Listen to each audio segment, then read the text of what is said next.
నువ్వంట వస్తావంట, third front పెడతావంట, అప్పుడే credibility లేదు నీకు. ఇప్పుడు నువ్వు మళ్ళీ ఇంకో కొత్త క్రెడిబిలిటీ మేలు ముసుకేసుకొచ్చి పార్టీని పెడితే నమ్ముతారు, మరి రమ్మన్నారు ఏపీలో. ఇంకా దంచుకో పంచుకో తినుకోక ఏం లేదు ఇంకా అక్కడ రాష్ట్రంలో. అట్లీస్ట్ చనిపోయేటప్పుడైనా పుణ్యం చేసి చచ్చిపో చంద్రబాబు నాయుడు గారు అని చెప్తా ఉన్నా.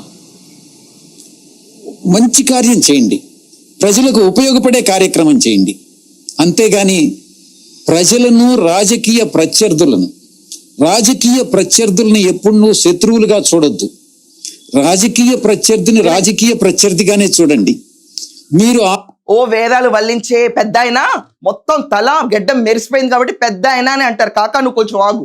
ఏంటి రాజకీయ ప్రత్యర్థుల్ని శత్రువుగా చూడకూడదా? నీ మాటలు వింటే నాకు ప్రత్యర్థులు వస్తుంది చూడు, అంత మైండ్ దొప్పుతుంది మీద వింటే. ప్రత్యర్థులను శత్రువులుగా చూడకూడదు. చిట్నాయుడు పొట్నాయుడు అని గాలి మాటలు నీ ట్విట్టర్లో పెట్టింది నువ్వు శత్రువులుగా చూడకుండా ఎలా చేసావు? సాఫీ రాజకీయం చేశారా? ఎఫ్ఐఆర్ కాపీ లేకుండా జగన్మోహన్ రెడ్డి నీ పార్టీలో కూర్చుని చంద్రబాబు నాయుడు అరెస్ట్ చేస్తుంది ప్రభుత్వం. శత్రువుల్లో చూసారా లేకపోతే రాజకీయ ప్రత్యర్థుల్లాగా మర్యాదగా చూసారా?